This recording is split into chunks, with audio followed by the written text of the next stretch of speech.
अच्छा, सरवर भाई साहब मेरे साथ मौजूद है। दो सवाल मैं जरा उनके सामने रखना चाहता हूँ। सरवर भाई साहब, एक तो ये बताइए, आज ये भी अखबारों में तज्जिया छपा हुआ है कुछ लोगों का, और वो ये कह रहे हैं कि अगर नई जो मरदमशुमारी हुई है इसके मुताबिक अगर नई हल्काबंदियाँ करनी पड़ेंगी और इन हल्काबंदियों के मुताबिक जाएंगे तो इस बात का इम्कान मौजूद है कि ये इलेक्शन जो है वो अगले साल मार्च तक चले जाएँ। कितना टाइम चाहिए इसके लिए? अगर ताज़ा जो अभी नई हमारे सामने मरदमशुमारी के रिजल्ट्स आए हैं इसके मुताबिक हल्काबंदियाँ करनी हो, कितना टाइम रिक्वायर्ड होगा? क्योंकि अभी तो अक्टूबर में भी पड़े हुए हैं 5 महीने 6 महीने। देखिए, बात ये है कि मसला ये है कि अगर ना करना चाहें तो सदियां लग जाती हैं, क्योंकि 1997 में सेंसस हुआ था, फिर जाके आपको मालूम है 2017 में हुआ था, 19 साल के बाद। अभी उनकी मर्जी थी तो जो है सेंसस वो 4 सालों के बाद कर दिया गया है। तो पाकिस्तान में कोई ऐसा तो आइन और कानून के मुताबिक तो हमारी जो रियासत है वो उसके मुताबिक तो चलती नहीं है। उनकी अपनी मर्जी है, जब चाहें वो इलेक्शन करवा लें, जब चाहें वो इलेक्शन पोस्टपोन कर दें। कराची के इंतखाबात देखें, सिंध के देखें, पंजाब के लोकल गवर्नमेंट के इंतखाबात देखें, जो पंजाब और खैबर पख्तूनख्वा की असम्बलियाँ तोड़ी गई हैं उनको देखिए कि वो विद इन 90 इलेक्शन होने थे, वो 14 मई की डेट भी गुजर गई, कुछ नहीं हुआ। टर्की में इतना बड़ा ज़ल्ज़ला आया, वहाँ 14 मई को इलेक्शन हुए, फिर 28 मई को। तो एक तो बात है, अगर आप पूछते हैं लीगल चीज है तो वो तो जो है 6 हफ्ते में हल्काबंदी तैयार हो सकती है, क्योंकि वो कोई बहुत बड़ा अपसेट नहीं है सेंसर की वजह से, और सेंसर जिस तरह का हुआ है वो भी हम सबको पता है। लेकिन अगर जैरी मैंडिंग करनी है, यानी कि आपने हल्के इस तरह तरतीब देने हैं कि एक पार्टी को शिकस्त हो जाए और दूसरी पार्टियां जीत जाएं, तो जाहिर है उसका बंदोबस्त तो उन्होंने पहले से किया होगा। तो मेरा अपना ख्याल है 4 से 6 हफ्ते से ज्यादा टाइम नहीं लगना चाहिए। इन एनी केस आप समझते हैं कि अक्टूबर नवंबर में इलेक्शन हो सकते हैं? जी, मैं कहता हूं कि इलेक्शन तो बिल्कुल उससे पहले भी हो सकती है, लेकिन मसला ये है कि वो करवाना नहीं चाहते। और बुनियादी बात ये है कि जो एक पार्टी की जो पॉपुलैरिटी है वो इस कदर ऊपर चली गई है कि जिनकी पसंदीदा पार्टियों का मजमूआ है उसकी पॉपुलैरिटी इतनी गिर चुकी है कि जो शरीफ खानदान और जरदारी और बिलावल खानदान को पूरी तौर पर 26% पॉपुलैरिटी है, और जो नापसंदीदा पार्टी है जिसका नाम देना आजकल जुर्म है उनकी 70% है। तो मसला ये है कि जो गैप है इट्स टू बिग, तो इसलिए उसको रिगिंग करके चले सर, ये तो मुख्तलिफ तरह के जो सर्वेज है वो आते रहते हैं। आजकल एक मार्केट में आमिर साहब एक सर्वे वो भी आया हुआ है जिसमें नवाज शरीफ साहब मुस्लिम उम्मा के 51% के साथ सर फहरिस्त पूरी दुनिया के मुस्लिम उम्मा के लीडर है। सर्वे लॉटरी की तरह जेब से कबूतर की तरह निकाला जाए तो जो मर्जी सर्वे बुला ले। बारी साहब ठीक कर रहे हैं। दूसरा, मुझे बारी साहब का जुमला बड़ा पसंद आया। मुझे वो हैरी पॉटर की वो सीरीज याद आ जाती है, उस पर वो जो है ना, क्योंकि विलन का नाम नहीं लिया जाता, one who shall not be named. तो ये हाँ भी वही है। बाकी कामरान मुर्जा साहब मैं बड़ा संजीदा आदमी है, बड़े मोहतरम आदमी है, पर अभी उन्होंने बड़ी अच्छी बात ये की कि अक्टूबर से आगे, नवंबर से आगे इलेक्शन जो है ना आईनी तौर पे बड़े मुश्किल हैं। तो अगर आइन पे चलना था तो ये 120-25 दिन जो है ये जो पंजाब के असम्बली के और केपी की असम्बली से लटक गए हैं, तो फिर तो आइन वहाँ गया। बात यह है कि बिल्कुल बारी साहब सही फरमा रहे हैं, जहाँ कराना हो तो आप देखें ना क्या वजूहत क्या पेश की जा रही हैं। 3 तौजीहात है मेन। एक ये है कि फोर्सेस नहीं है, दूसरा ये पैसे नहीं है, अब ये तीसरी चीज़ आ गई है कि सेंसस नए के मुताबिक होने चाहिए। तो मेरा सिर्फ सवाल ये है कि ये आज जो पंजाब के अंदर लोकल बॉडीज़ का इलेक्शन का आपने शेड्यूल दिया है, 5 से शुरू हो गया आज की तारीख से, कि जी आप अपने अपने वो पर्चे अपने अपने नाम देने शुरू करें, तो अब ये इसके लिए पंजाब में पैसे कहाँ से आ गए हैं और उसके लिए वो हल्का बंदियों का क्वेश्चन किधर गया है और उसके लिए फोर्सेस कैसे आ गई हैं। लोकल बॉडीज़ उस बड़े इलेक्शन सूबाई के मुकाबले में बहुत ज़्यादा बड़ा होता है, उसके लिए इस ज़्यादा टेंस हालात में ज़्यादा। तो पहले ही वो कहा जा रहा था कि यहाँ 2.5 लाख की फोर्सेस के अंदर पूरे पाकिस्तान के अंदर 2008 और 2013 में बहुत बुरे हालात थे, तो इलेक्शन हो गया था। अभी वो कह रहे थे 4.5 लाख पंजाब में चाहिए, जो कि पाकिस्तान की फौज तकरीबन बनती है, तो लोकल बॉडीज के लिए 4.5 लाख और लगा ले, तो ये 9 लाख बंदा लाएंगे लोकल बॉडीज के लिए, अब कहाँ से आ जाएगा? सो इसका ना आइन से ताल्लुक है ना किसी उससे। बिल्कुल बारी साहब सही फरमा रहे हैं, करवाने को ये जो है ना अगली सदी में करवा लें या करवाना हो तो बिल्कुल वो कल हो सकता है। और आमिर साहब वो 4.5 वाली जो फिगर थी ना वो पहले थी। अब जो पंजाब ने प्रेजेंटेशन दी है इलेक्शन कमीशन को, उन्होंने कहा है कि अब चूंकि नॉर्मल पोलिंग स्टेशन भी हसास में तब्दील हो चुके हैं और सारे ही पोलिंग स्टेशन पंजाब में हसास होंगे इन हालात के बाद, तो अब हमें 5,06,000 की तादाद चाहिए, नहीं क्या 5 लाख से क्रॉस करके। तो मैंने एक साथ में आपने इससे रिलेटेड एक इशू है कि कश्मीर के अंदर उन्होंने रेंजर्स मंगवा ली है, तो इतने हम हालात होते हैं तो नहीं, वहाँ पे हम मकबूजा कश्मीर में हमारा स्टांस ये है कि जनाब आज़ाद नहीं मकबूजा कश्मीर में हमारा स्टांस ये है कि वहाँ बहुत ज़्यादा हालात ख़राब हैं, हमारे यहाँ बड़े नॉर्मल हालात हैं। तो जब आप रेंजर्स बुलाते हैं इसका मतलब कि हालात बहुत ख़राब हैं। तो हमारा दूसरा मकबूजा कश्मीर में ये है कि जनाब वहाँ पे देखें हुर्रियत को इतने सालों से 30-40 साल से इलेक्शन नहीं होते हैं, रिग्ड होते हैं। अव्वल तो वो करवाते हैं और उसको जेरी मैंडरिंग का लफ्ज यूज किया है। तो यहाँ एक मुंतखब हुकूमत उन्होंने वो गिरा ली है और बल्तिस्तान भी गिरा रहे हैं। तो एक मजाक है ना, एक मजाक है। आप उसके ऊपर हमें गुफ्तगू की भी करनी पड़ती है। फिर ये भी होता है one who shall not be named भी करना पड़ता है। तो क्या है, अब तो शर्म आती है कसम से ये साफत करते हुए, ये तजिया देते हुए। ठीक है। अच्छा कामरान साहब, ये अभी जो आपने फरमाया था कि आइन इस बात की इजाज़त नहीं देता कि अक्टूबर नवंबर से आगे जाएं, और आपको लगता है कि ये हो भी जाएंगे अक्टूबर नवंबर में, लेकिन अगर नई हल्काबंदियां करनी पड़ती हैं तो फिर भी आपको लगता है कि ये इसी दौरानिये में ये हो सकता है? हल्काबंदियों के लिए मजीद इजाफी वक्त नहीं चाहिए होगा? आपकी राय इस पर भी यही है?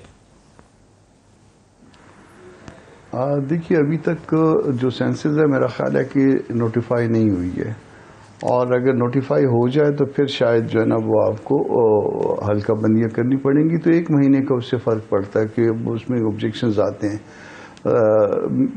इसीलिए मैं आपको कह रहा था कि अगर फ़र्ज़ कर लें कि 1 महीना पहले, 1 हफ़्ता पहले तोड़ दें या 3 दिन पहले तोड़ दें या 2 दिन पहले असम्बलियाँ तोड़ दें, तो वो लीगली स्पीकिंग कि वो असम्बली जो है ना वो उसने अपनी मुद्दत पूरी नहीं की। जब उसने अपनी मुद्दत पूरी नहीं की तो वो 60 डेज़ जो है ना वो कन्वर्ट हो जाते हैं 90 डेज़ में। अब 90 डेज़ में कन्वर्ट हो जाएगा तो इस बात को आप कवर कर सकते हैं इन केस के जो है नई सेंसस का रिजल्ट जो है वो नोटिफाई हो जाए, और ये हल्का बंदियाँ वगैरह उसमें कवर हो सकती हैं, उस पर ऑब्जेक्शंस इनवाइट किए जा सकते हैं, सब कुछ। तो मतलब 5-7 दिन 10 दिन अगर फ़र्ज़ करें इससे कोई फ़र्क पड़ भी रहा है तो 5-7 दिन और भी आगे हो जाए तो कोई उससे फ़र्क नहीं पड़ेगा, मगर वो जो है ना वो फेयर और फ्री इलेक्शन हो जाने चाहिए। जिस वक्त पहले भी मसला आया था तो मसला जो है हम PTI वालों को, दोस्तों को ये समझाते थे कि असल मसला ये नहीं है कि इलेक्शन जो है ना 2 महीने पहले हो जाएं या 4 महीने पहले हो जाएं। इनफैक्ट जो पाकिस्तान का मसला है फेयर और फ्री इलेक्शन हो जाए, जिस रिज़ल्ट को जो है उसकी एक्सेप्टेंस हो, आगे जाके वो सब उस पर उसको मान लें कि जी ठीक है ये जो रिज़ल्ट आया, उसके बाद एजिटेशन ना हो कोई किसी किस्म का, और देन जो है ना वो पाकिस्तान अगले 5 साल के लिए वो स्मूथली चले। ये है पाकिस्तान का मसला। अगर किसी पार्टी को 5 साल आगे मिल जाएंगे तो यकीनन जो है वो मैं कामरान मुर्तज़ा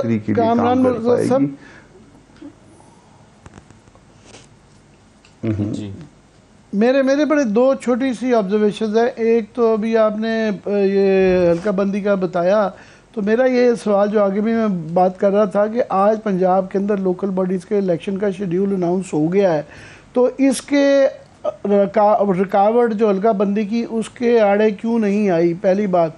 दूसरा, आपने बड़ी सही फरमाया कि अगले इलेक्शन जो है ना वो सब उसमें शफाफ हो जाएं।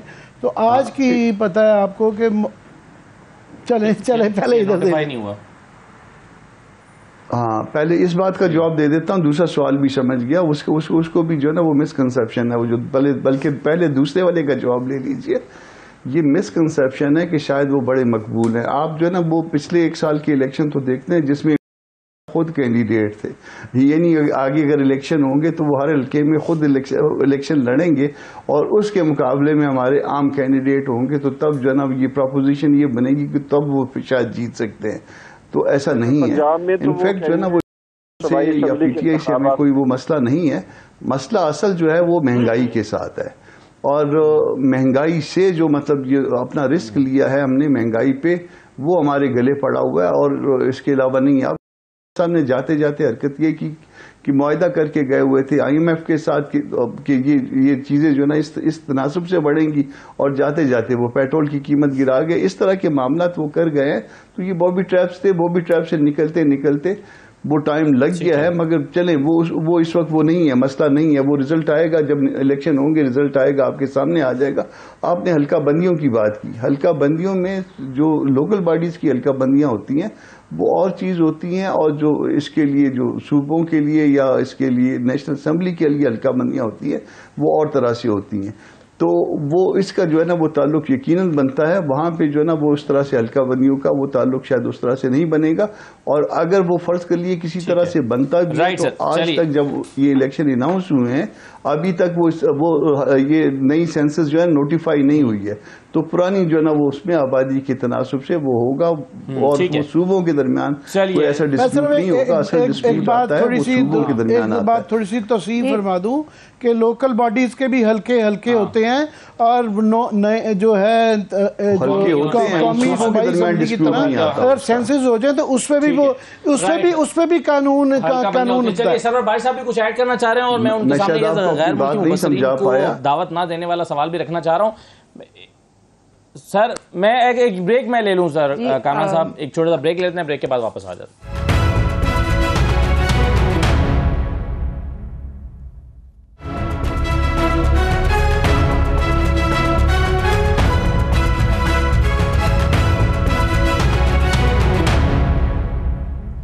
दोबारा खुशामदीद। एक सवाल बस मैं ले लूं सरवर भाई साहब से, फिर मैं सलमा साहब आपके पास आता हूं। सरवर भाई साहब, ये इलेक्शन कमीशन ने फैसला किया कि गैर मुल्की जो मुबस्सिरीन हैं उनको बाज़ाब्ता तौर पर इस मरतबा इन्वाइट नहीं किया जाएगा।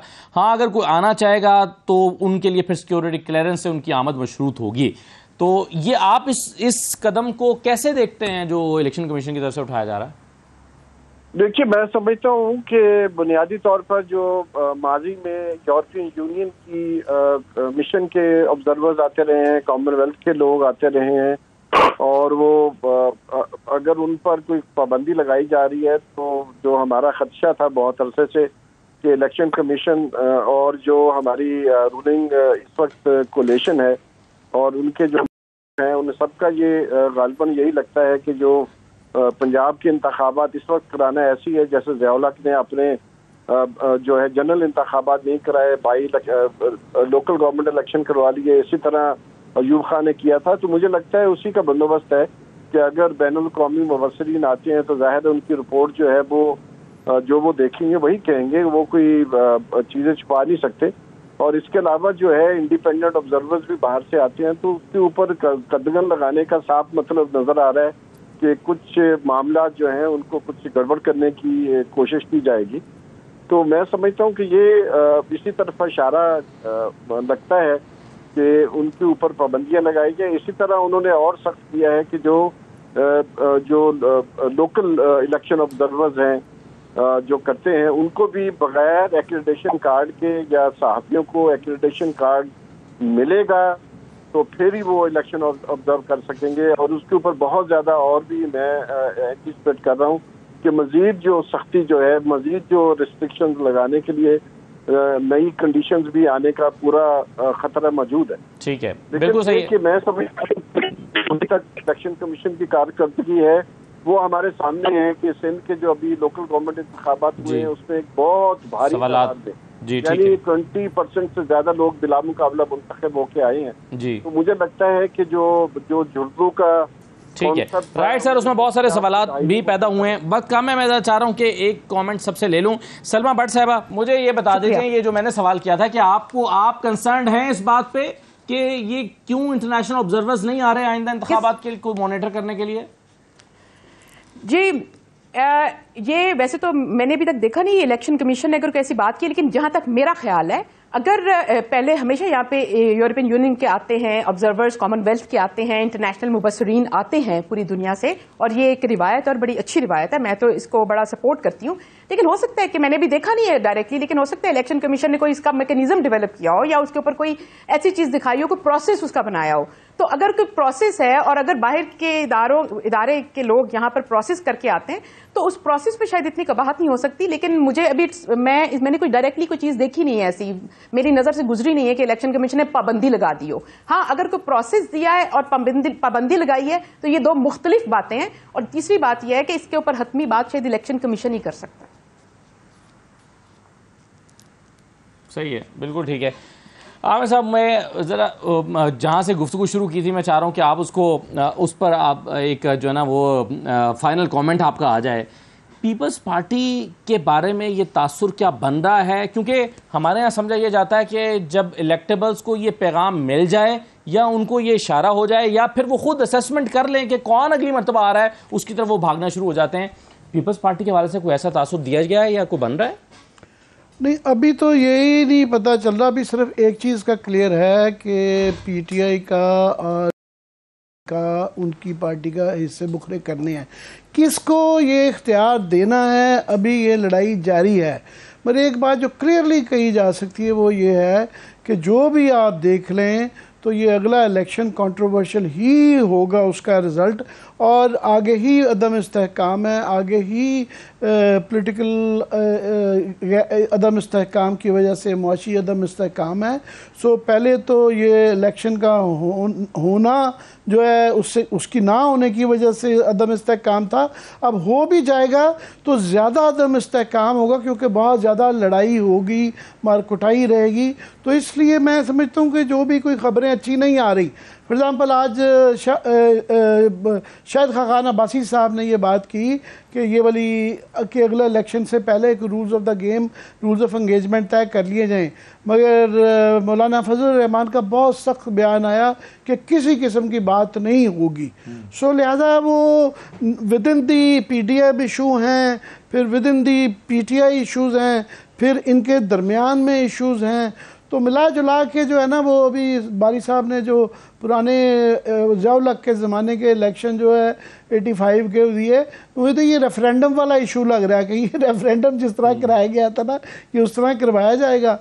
तो वो तो माशाल्लाह था। अभी जैसा कैसा भी लूली लंगड़ी कहने को एक जमहूरियत तो है, तो इलेक्शन में जब लोग मोबिलाइज हो जाते हैं और उनको बहुत ज़्यादा दीवार के साथ लगाया जाता है तो फिर और प्रॉब्लम्स होती हैं। बस डर लगता है, क्या बात करें। सही है कामरान साहब, ये सवाल इसलिए ट्रिकी है क्यों और सिचुएशन ही इस तरह की है कि ये वन पार्टी वर्सेस ऑल वाला मामला हुआ है और अगर वो वन पार्टी ना रहे और उसको निकाल दिया जाए तो फिर कोई किसी का मुखालिफ नहीं है, फिर सभी दोस्त हैं क्योंकि सभी हुकूमत में हैं तकरीबन और सभी ने फिर इलेक्शन लड़ना है।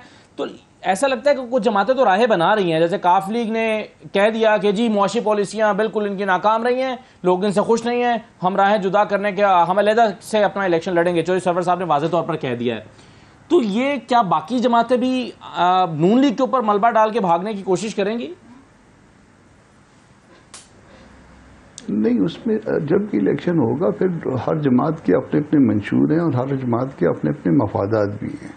तो वो काफ को शायद जो है ना वो जैसे चौधरी सरवर साहब जो है ना वो वहाँ उनका कोई इंटरेस्ट क्लैश कर रहा होगा तो वो मुमकिन तौर पे वो इकट्ठे इलेक्शन नहीं लड़ना चाहेंगे। या चौधरी सरवर साहब जो है ना अपने तौर पे ये समझते हैं कि वो कोई 10-15 सीटें वो निकाल सकते हैं, जो मैं जानता हूँ उनके मामलात को।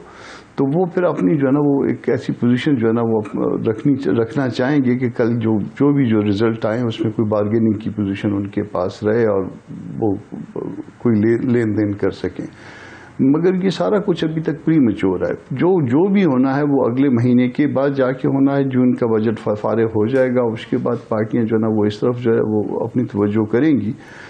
अब ये एक हवाले से जो ये आप इलेक्शन कमीशन के हवाले से जो बात जो कर रहे थे, मैं उसको भी रिस्पॉन्ड करना चाहूँगा कि ये इनफैक्ट ऐसा नहीं है। इनफैक्ट वो जो है ना जिस तरह से ये पीटीआई ने एक शोशा छोड़ दिया था कि उनकी ख्वातीन के साथ जो है वो थानों में जेलों में ज्यादती हुई है और बाद में ख्वातीन खुद आ गई कि नहीं हमारे साथ तो ऐसी कोई बात नहीं है। तो ये जानबूझ के ऐसा एक माहौल बनाया जा रहा है, इससे कोई ऐसा क़यामत नहीं आ रही है। वैसे भी क़यामत उस तरह भी नहीं आ रही। 2018 के इलेक्शन में ये सारे जितने भी जो ऑब्जर्वर थे ये आए थे ना, उसके बावजूद क्या किया था, आरटीएस के साथ क्या हुआ था, उनकी रिपोर्टें भी आई थी, उसमें क्या हुआ था। तो ये कुछ चीज़ें रेलेवेंट नहीं है इतनी। और अगर फ़र्ज़ कर लीजिए कि बाहर से कोई ऑब्जर्वर नहीं आता तो वो यहाँ के लोगों को इंगेज कर लेंगे।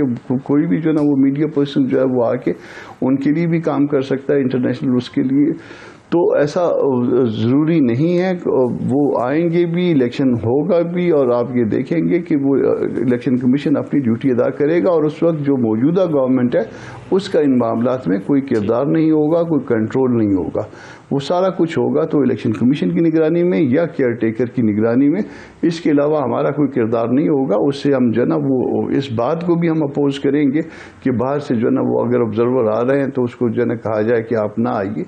ये हमारा जो है ना वो कत्तन जो है ना ये तमाम PDM की जमातों का या इवन गवर्नमेंट की जमातों का ये मैंडेट नहीं है। ये अगर इलेक्शन कमीशन ने अगर कोई ऐसी बात की है, अव्वल तो नहीं की होगी, ये सिर्फ अफवाहसाजी होगी। अगर की है तो भी हम उसको ओन नहीं करते। सही। मैं बस सिर्फ एक कमेंट करना चाहूँ कि बड़ी ज़बरदस्त बात की इन्होंने, मगर अभी हाल ही में हमने श्रीनगर में उन्होंने G20 की मीटिंग के लिए फॉरेनर्स वो बुला रहे हैं, वो कश्मीर, मकबूजा कश्मीर में बुला के दिखा रहे हैं कि यहाँ पर नॉर्मेलिटी है। और ये बड़ी आयरनी है कि हम अपने मुल्क में कह रहे हैं कि यहाँ ऑब्जर्वर नहीं आ जाए। बड़े एहतराम के साथ मिर्ज़ा साहब से कि बल्कि 2018 की जो लड़ाइयाँ थी तो वो जो बैनुल-अक़वामी ऑब्जर्वर आए थे उन्होंने इसको एंडोर्स किया था कि वाकई काफ़ी सारे सवालात हैं, और ये बारी साहब भी आपके साथ शमूलियत है, इनकी तरफ से भी ये पॉइंट आउट की गई थी जिसकी बुनियाद पे ये सारा केस बना था। फिर सही है, बहुत शुक्रिया आमिर मतीन साहब, कामरान मुर्तज़ा साहब और सलमा भट्ट साहिबा, सरवर भाई साहब हमारे साथ मौजूद थे। तमाम मेहमानों का शुक्रिया। इजाज़त दीजिए, अल्लाह हाफ़िज़।